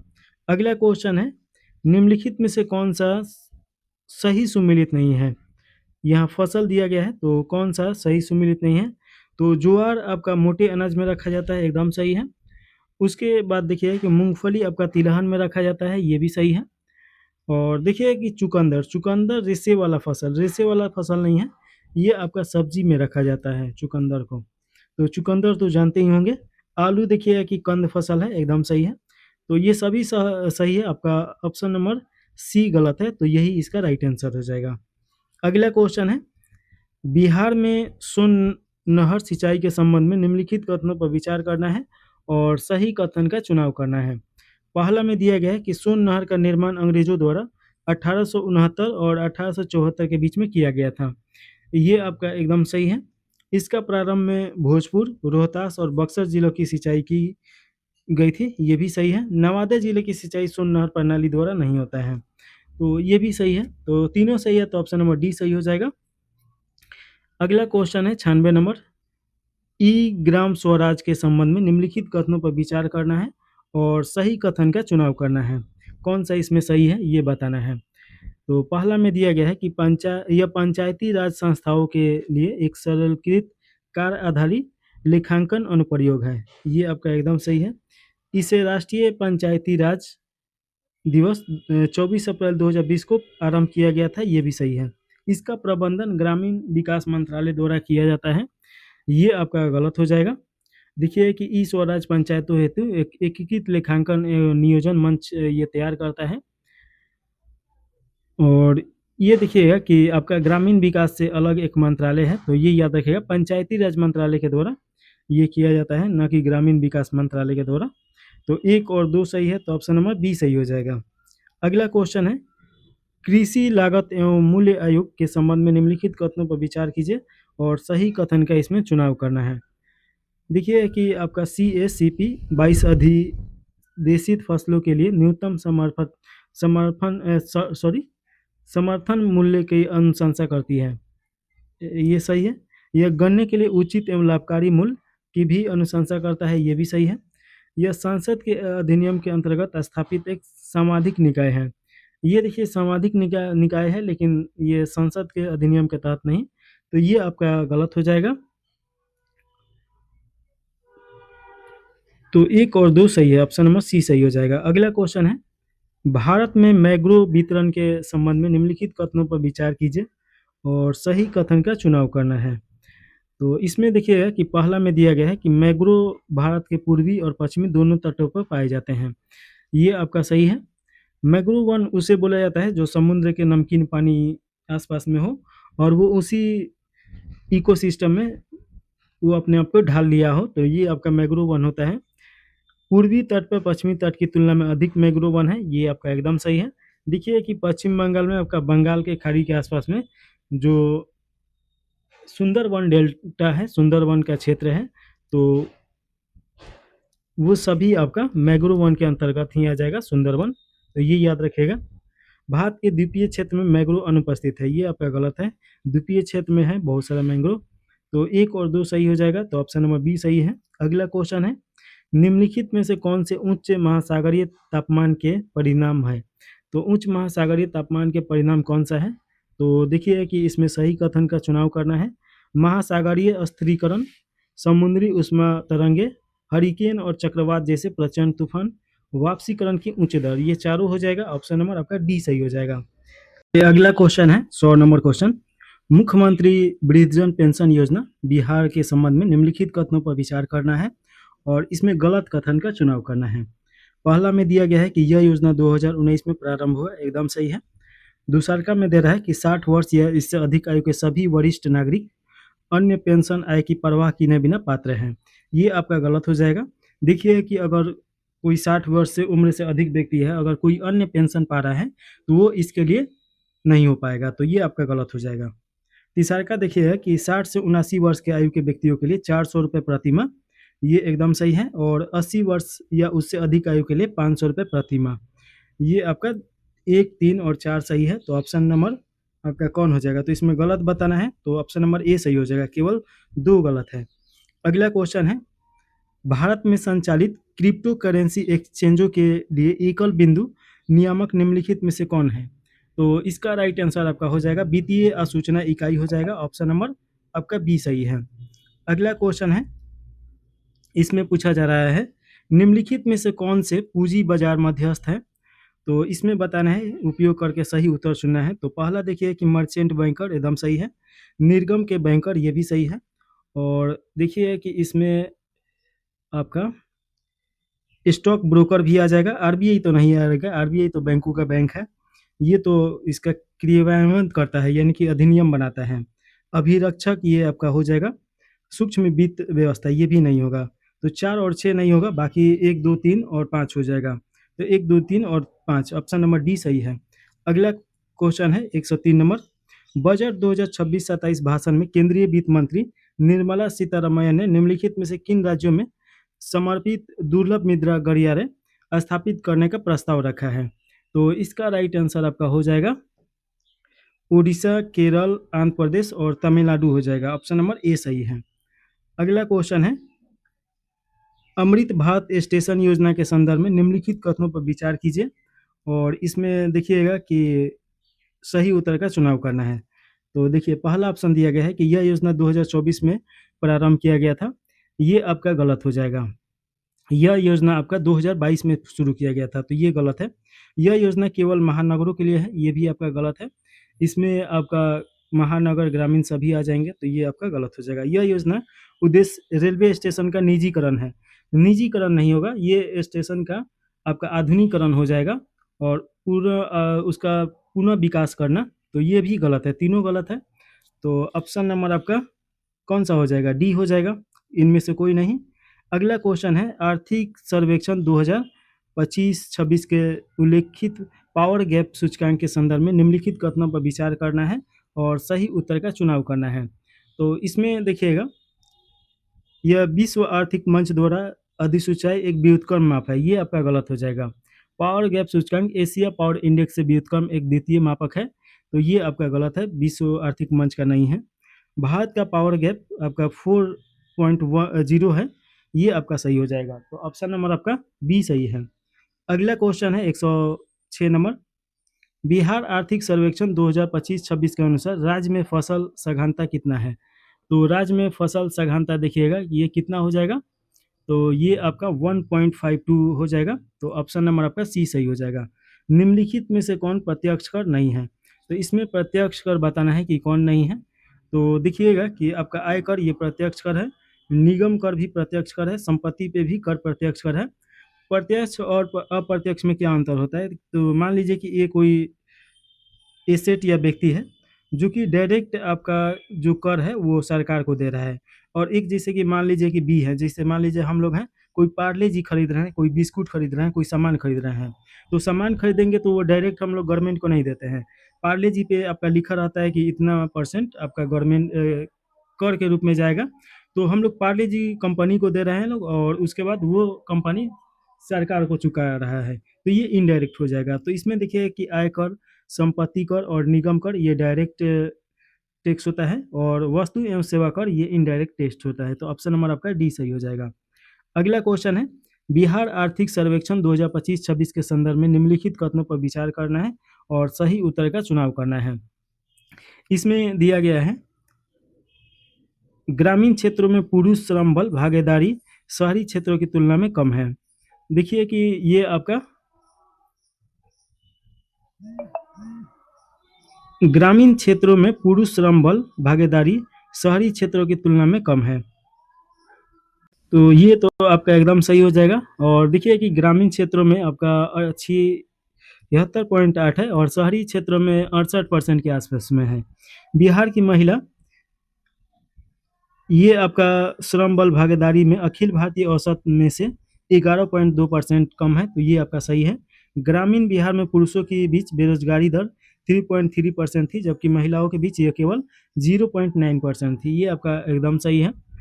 उन शहरी देखिए कि शहरी क्षेत्रों में लगभग 6.9 पुरुष श्रमिक और 9.1 महिला श्रमिक बेरोजगार हैं, ये आपका सही है। तो देखिएगा कि इसमें आपका दो, ये तो आपका पहला गलत था, ये आपका 2, 3 और 4 हो जाएगा। तो ऑप्शन नंबर आपका बी सही है। अगला क्वेश्चन देखिएगा, केंद्रीय बजट 2026 में उल्लेखित शब्द ऑरेंज इकोनॉमी अर्थव्यवस्था के उस खंड को संदर्भित करता है जो किससे संचालित होता है? तो इसका राइट आंसर आपका हो जाएगा रचनात्मक, सांस्कृतिक और बौद्धिक संपदा। तो ऑप्शन नंबर आपका सी सही हो जाएगा।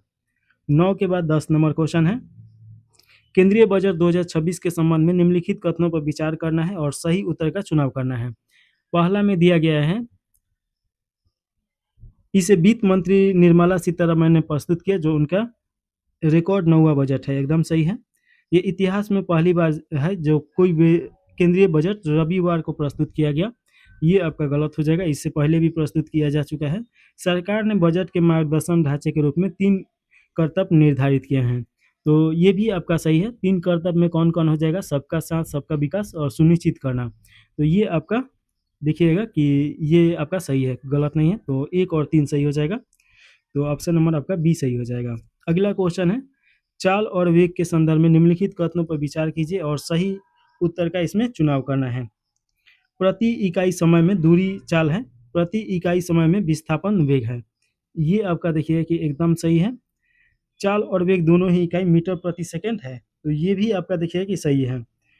तीसरा का ऑप्शन देखिए कि दूरी और वेग कभी शून्य या ऋणात्मक नहीं हो सकते हैं, ये आपका शून्य और ऋणात्मक भी हो सकते हैं, तो ये आपका गलत हो जाएगा। 1 और 2 आपका सही है। तो देखिए कि दूरी आपका ऋणात्मक और शून्य कैसे हो सकता है? मान लीजिए कि आपका ये कोई पॉइंट है और ये आपका ए कोई व्यक्ति है। अब इधर इसको मान लीजिए कि यहाँ पे इसको जाना है, यहाँ पे इसका ऑफिस है और ये 10 किलोमीटर है में है। अगर गलती से ये इधर ना जाके इधर आ जाएगा, 2 किलोमीटर इधर चल गया, तो ये आपका ऋणात्मक 2 किलोमीटर नहीं हो गया, तो ऋणात्मक भी हो सकता है, प्लस भी हो सकता है, शून्य भी हो सकता है, तो ये आप याद रखिएगा। तो ऑप्शन नंबर 1 और 2 सही हो जाएगा, तो ऑप्शन नंबर सी सही है। अगला क्वेश्चन है, किस कण की उपस्थिति के कारण कोई पदार्थ विद्युत का सुचालक बन जाता है। तो किस कण की उपस्थिति के कारण कोई पदार्थ विद्युत का सुचालक बन जाता है? तो इसका राइट आंसर हो जाएगा इलेक्ट्रॉन हो जाएगा। तो ऑप्शन नंबर आपका सी सही हो जाएगा। देखिए कि कोई परमाणु, जिससे कि मान लीजिए ये परमाणु है, तो इसका जो केंद्रक है, इसमें आपका प्रोटॉन और न्यूट्रॉन होता है और इसके चारों तरफ इलेक्ट्रॉन घूमते रहता है और यही अभिक्रिया करता है। तो इसका राइट आंसर आपका सी सही हो जाएगा। पटाखे फूटने पर दिखाई देने वाला पीले रंग के लिए कौन सा रसायन उत्तरदायी है?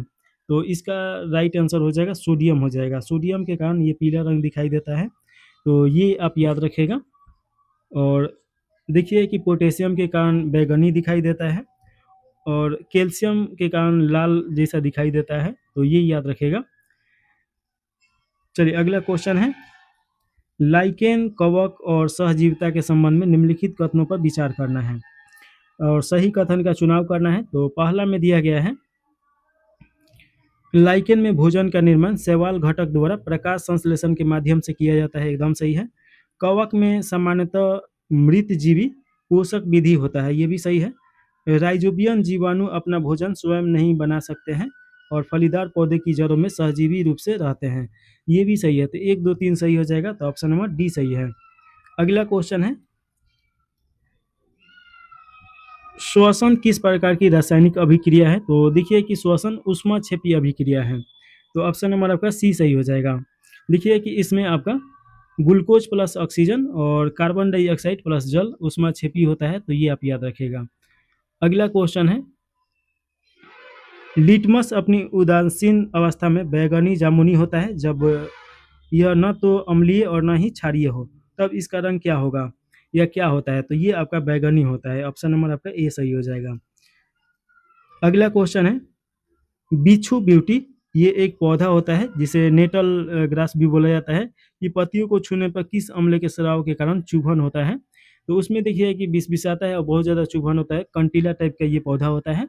इसमें आपका मेथोनोइक अम्ल पाया जाता है, तो ऑप्शन नंबर आपका बी सही हो जाएगा। ऑक्जेलिक अम्ल आपका पालक में पाया जाता है और टमाटर में भी पाया जाता है, इसके कारण देखिएगा कि पथरी बनता है। सिट्रिक अम्ल आपका देखिए कि खट्टे फलों में पाया जाता है, तो ये आप याद रखिएगा। अगला क्वेश्चन है, निम्नलिखित में से कौन सा विलयन विद्युत का चालक नहीं है? तो इसमें बताना है कि कौन विद्युत का चालक नहीं है, तो इसका राइट आंसर आपका हो जाएगा ग्लूकोज विलयन जो है ये विद्युत का चालक नहीं है, बाकी सभी विद्युत का चालक है, तो ऑप्शन नंबर बी सही हो जाएगा। अगला क्वेश्चन है, डाल्टन का परमाणु सिद्धांत किन नियमों की व्याख्या करता है? तो देखिए कि ये आपका द्रव्यमान संरक्षण नियम बताता है, निश्चित अनुपात का नियम बताता है और गुणिक अनुपात का नियम भी बताता है, तो ये तीनों बताएगा, तो ऑप्शन नंबर डी सही हो जाएगा। अगला क्वेश्चन है, निम्नलिखित प्रकार के विद्युत चुंबकीय विकिरणों में ऊर्जा का सही क्रम क्या है? तो इसका देखिएगा कि ऊर्जा का सही क्रम है आपका एक्स किरण, पराबैंगनिक और दृश्य प्रकाश और अरक्त किरण हो जाएगा, तो ऑप्शन नंबर आपका सी सही हो जाएगा। अगला क्वेश्चन है 120 के बाद 121 नंबर क्वेश्चन, शरीर की सबसे बड़ी ग्रंथि यकृत पित्त स्रावित करती है जो किस पोषक तत्व के पाचन में सहायता करता है? तो इसका राइट आंसर आपका हो जाएगा वसा हो जाएगा, तो ऑप्शन नंबर सी सही है। क्लोरीन गैस का उपयोग निम्नलिखित में से किसके निर्माण में किया जाता है? तो इसका राइट आंसर आपका हो जाएगा विरंजन चूर्ण या ब्लीचिंग पाउडर के निर्माण में किया जाता है, तो ऑप्शन नंबर बी सही है। चलिए अगला क्वेश्चन है 123 नंबर, कार्बनिक यौगिकों और उनके उपयोगों के निम्नलिखित युग्मों पर विचार करना है और सही उत्तर का चुनाव करना है। गलत उत्तर का चुनाव करना है। तो देखिए कि एथिल एल्कोहल मोटर वाहन और वायुयानों में उपयोग में लिया जाता है, तो देखिए कि इसका और एथेनॉल का उपयोग किया जाता है, तो ये तो आपका सही है। मेथिल एल्कोहल कृत्रिम रंग बनाने में, ये भी सही है।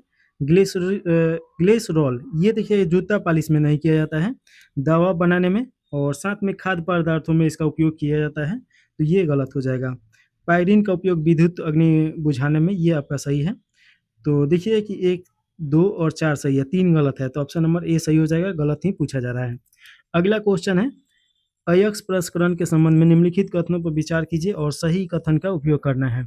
तो देखिए कि इसमें पहला में दिया गया है, सल्फाइड अयस्कों को भर्जन द्वारा धातु ऑक्साइड में परिवर्तन किया जाता है, एकदम सही है। कार्बोनेट अयस्कों को निष्पादन सीमित वायु में गर्म करना और धातु ऑक्साइड में परिवर्तन किया जाता है, ये भी सही है। कार्बन कोक का उपयोग करके धातु ऑक्साइडों को शुद्ध धातु में अपचयन करना ये आपका देखिए प्रगलन कहलाता है, ये आपका एकदम सही है। तो 1, 2 और 3 सही है, तो ऑप्शन नंबर आपका डी सही हो जाएगा। अगला क्वेश्चन है, निम्नलिखित में से कौन-सा दुर्लभ क्षार नहीं है? तो इसमें दुर्लभ क्षार कौन-सा नहीं है, ये बताना है। तो देखिए कि सोडियम हाइड्रोक्साइड आपका दुर्लभ क्षार नहीं है, तो ये इसका राइट आंसर डी सही हो जाएगा। बाकी ये देखिए है कि ये तीनों सही है। अमोनियम क्लोराइड और ammonium hydroxide, sodium bicarbonate, magnesium hydrochloride, ये तीनों आपका सही है।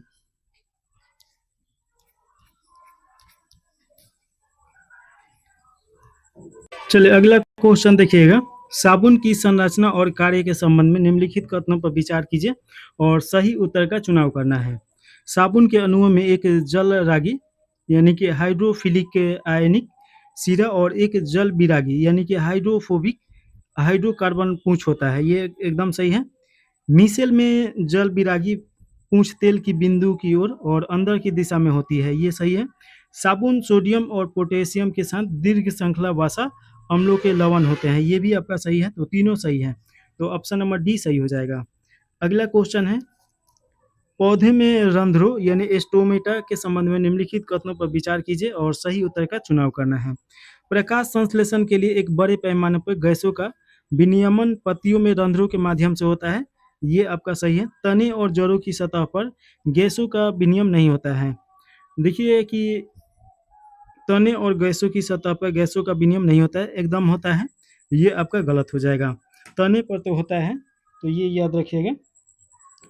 रंध्रों का खुलना और बंद होना द्वार कोशिकाओं द्वारा नियंत्रित होता है यानी गार्ड सेल के द्वारा, ये आपका सही है। तो 1 और 3 आपका सही हो जाएगा, ऑप्शन नंबर बी सही हो जाएगा। अगला क्वेश्चन है, निम्नलिखित में से कौन सी अदिश राशि है?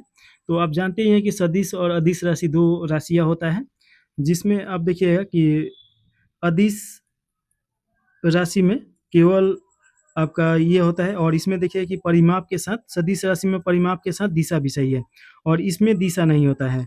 तो इसमें देखिए कि आपका क्या हो जाएगा, तो आयतन हो जाएगा, बाकी बल विस्थापन वेग में आपका ये सदिश राशि है, इसमें आपका दिशा के साथ साथ विस्थापन भी होगा, तो ये आप याद रखेगा।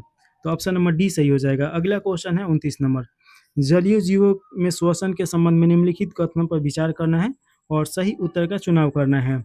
तो इसमें पहला में दिया गया है कि जल में घुलित ऑक्सीजन कम होने के कारण जलीय जीवों स्थलीय जीवों की तुलना में तेजी से श्वसन करते हैं, एकदम सही है। मछलियां मुंह के माध्यम से जल ग्रहण करती है और उसे गलफड़ों से होकर बाहर निकालती है, जहां घुलित ऑक्सीजन अवशोषित होते हैं, ये भी आपका सही है। गलफड़े मछलियों के प्रमुख श्वसन अंग है, ये भी आपका सही है, तीनों सही है। तो ऑप्शन नंबर डी सही हो जाएगा। अगला क्वेश्चन है, अग्नाशय के संबंध में निम्नलिखित में से कौन विचार करना है और सही उत्तर का चुनाव करना है। इसमें देखिएगा कि अग्नाशय एक अंतःस्रावी और बहिःस्रावी दोनों प्रकार की ग्रंथियां हैं, ये आपका एकदम सही है। यह इंसुलिन और ट्रिप्सिन एमाइलेज और लाइपेज जैसे पाचक एंजाइम स्रावित करता है, ये भी आपका सही है।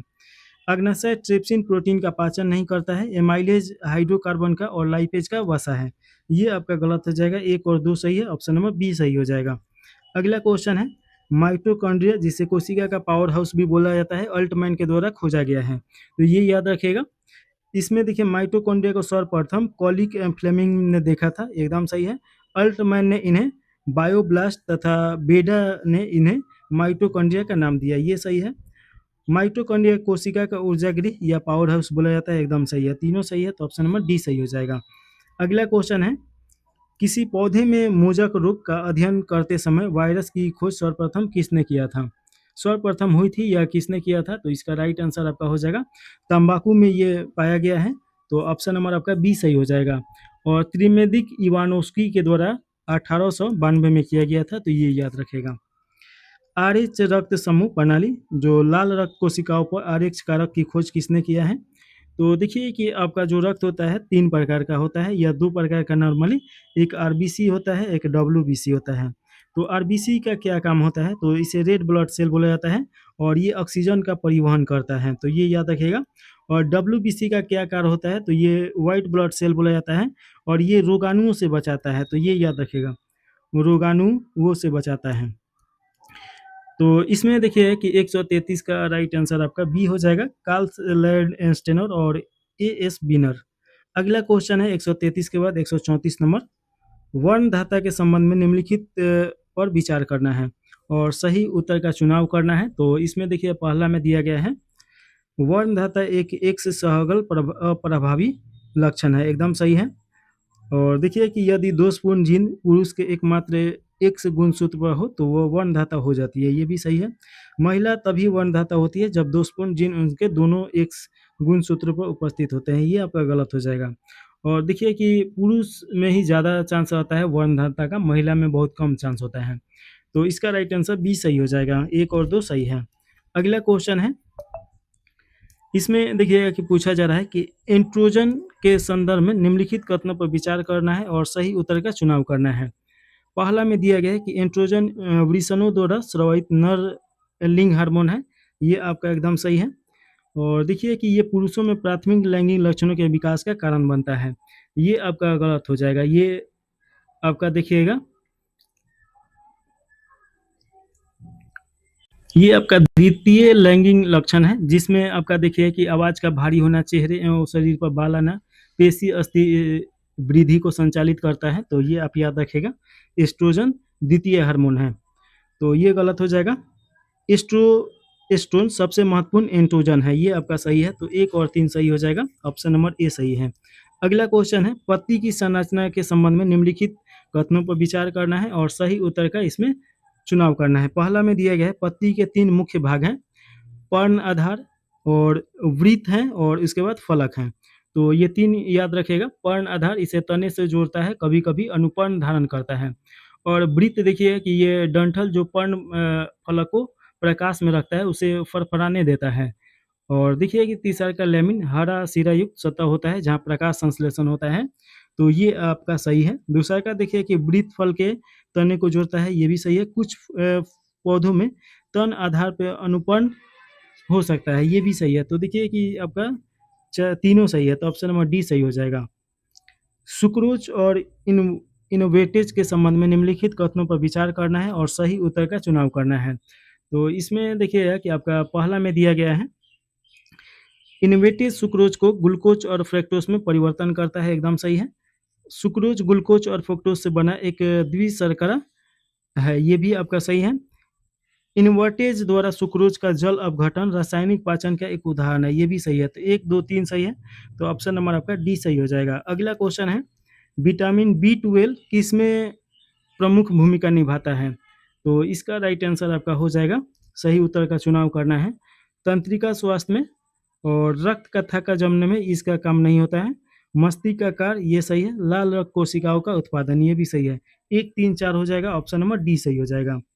अगला क्वेश्चन देखिएगा, निम्नलिखित में से कौन से अवस्रव ध्वनि के स्रोत हैं?